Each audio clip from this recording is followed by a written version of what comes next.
SSP scholarship ಕಡೆಯಿಂದ latest ಆಗಿ 4 important ಅಪ್ಡೇಟ್‌ಗಳು ಬಂದಿದೆ. ಈ ಒಂದು ಅಪ್ಡೇಟ್‌ಗಳಂತೂ ತುಂಬಾನೇ ಇಂಪಾರ್ಟೆಂಟ್ ಅಪ್ಡೇಟು. ನೀವೇನಾದರೂ ಈ ವರ್ಷ ಸ್ಕಾಲರ್‌ಶಿಪ್‌ಗೆ ಅಪ್ಲೈ ಮಾಡಿದರೆ ವಿಡಿಯೋನ ಕಂಪ್ಲೀಟಾಗಿ ನೋಡಿ. ಅದಕ್ಕಿಂತ ಮುಂಚೆ ಯಾರು ಚಾನಲ್ ಸಬ್ಸ್ಕ್ರೈಬ್ ಮಾಡ್ಕೊಂಡ್ರಲ್ಲ ಪ್ರತಿಯೊಬ್ಬರು ಕೂಡ ಕೆಳಗಡೆ ಸಬ್ಸ್ಕ್ರೈಬ್ ಬಟನ್ ಕ್ಲಿಕ್ ಮಾಡಿ ಸಬ್ಸ್ಕ್ರೈಬ್ ಮಾಡ್ಕೊಳ್ಳಿ. ಹಾಗೆ ಪ್ರತಿಯೊಬ್ಬರು ಕೂಡ ವಿಡಿಯೋಗೊಂದು ಲೈಕ್ ಕೊಡಿ.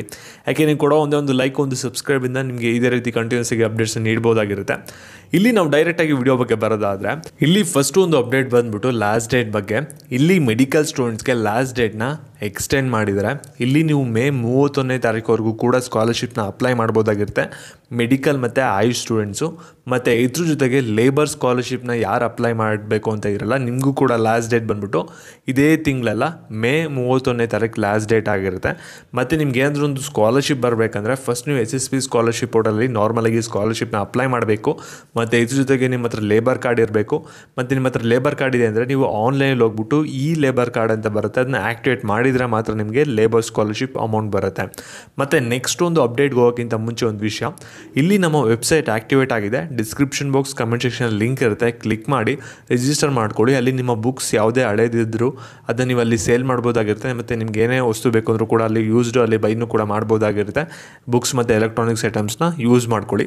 ಇವಾಗ ನಾವು ಡೈರೆಕ್ಟಾಗಿ ನೆಕ್ಸ್ಟ್ ಒಂದು ಅಪ್ಡೇಟ್ ಬಗ್ಗೆ ಬರೋದಾದರೆ ಇಲ್ಲಿ ನೀವು ಸ್ಕಾಲರ್ಶಿಪ್ ಅಪ್ಲಿಕೇಶನ್ ಹಾಕಬೇಕಾದ್ರೆ ಮೇಲ್ಗಡೆ ಒಂದು ಮೆನು ಟ್ಯಾಬ್ನ ನೋಡ್ತೀರಾ. ಅಲ್ಲಿ 2 ಟ್ಯಾಬ್ ಎಕ್ಸ್ಟ್ರಾ ಬಂದಿದೆ. ಒಂದು KYC ಅಂತ ಇದೆ, ಇನ್ನೊಂದು ಡಿಫೆನ್ಸ್ ES ಅಂತ ಇದೆ. ಇಲ್ಲಿ ಡಿಫೆನ್ಸ್ ES ಯಾರು ಯೂಸ್ ಮಾಡಬೇಕಂದ್ರೆ ಇಲ್ಲಿ ನಿಮ್ಮ ಪೇರೆಂಟ್ಸ್ ಏನಾದರೂ ಒಂದು ಡಿಫೆನ್ಸಲ್ಲಿ ಕೆಲಸ ಮಾಡ್ತಿದ್ರೆ ಅಲ್ಲಿ ನೀವು ಒಂದು ES ಫಾರ್ಮ್ ಬರುತ್ತೆ, ಅದನ್ನ ಸೈನ್ ಮಾಡಿಸ್ಬಿಟ್ಟು ಅಲ್ಲಿ ಅಪ್ಲೋಡ್ನ ಮಾಡಬೇಕಾಗುತ್ತೆ. ಮತ್ತು KYCನ ಯಾರು ಯೂಸ್ ಮಾಡಬೇಕಂದ್ರೆ ಇಲ್ಲಿ KYC ಯಾರ್ಯಾರು ಇವಾಗ ಸ್ಕಾಲರ್ಶಿಪ್ ಅಪ್ಲೈನ ಮಾಡಿದ್ದೀರಾ ಪ್ರತಿಯೊಬ್ಬರು ಕೂಡ KYC ಟ್ಯಾಬ್ ಮೇಲೆ ಫಸ್ಟ್ ಒಂದು ಕ್ಲಿಕ್ ಮಾಡಬೇಕಾಗುತ್ತೆ.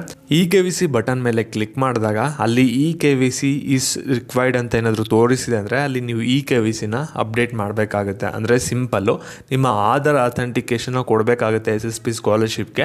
ಅಲ್ಲಿ ನಿಮ್ಮ ಡೀಟೇಲ್ಸ್ನ ಫೆಚ್ ಮಾಡಿಕೊಂಡು ನಿಮ್ಮ ಬ್ಯಾಂಕ್ ಅಕೌಂಟ್ಗೆ ಅಮೌಂಟ್ ಕಳ್ಸೋಕ್ಕೆ ಅವ್ರಿಗೆ ಈಸಿ ಆಗುತ್ತೆ. ನಿಮ್ಮ ಡಾಟಾ ಎಲ್ಲನೂ ಕೂಡ ವೆರಿಫೈ ಮಾಡೋಕ್ಕೆ ಮಾರ್ಕ್ಸ್ ಆಗಿರ್ಬೋದು ಬ್ಯಾಂಕ್ ಅಕೌಂಟ್ ಆಗಿರ್ಬೋದು ಎಲ್ಲನೂ ಕೂಡ ಅಲ್ಲಿ ಪ್ರತಿಯೊಬ್ಬರು ಕೂಡ ಕ್ಲಿಕ್ ಮಾಡಿ ಒಂದ್ಸಲ ವೆರಿಫೈ ಮಾಡ್ಕೋಬೇಕು. 99% ಆಫ್ ದ ಸ್ಟೂಡೆಂಟ್ಸ್ಗೆ ಅಲ್ಲಿ KYC ಇಸ್ ರಿಕ್ವೈರ್ಡ್ ಅಂತಲೇ ಬರ್ತಿದೆ.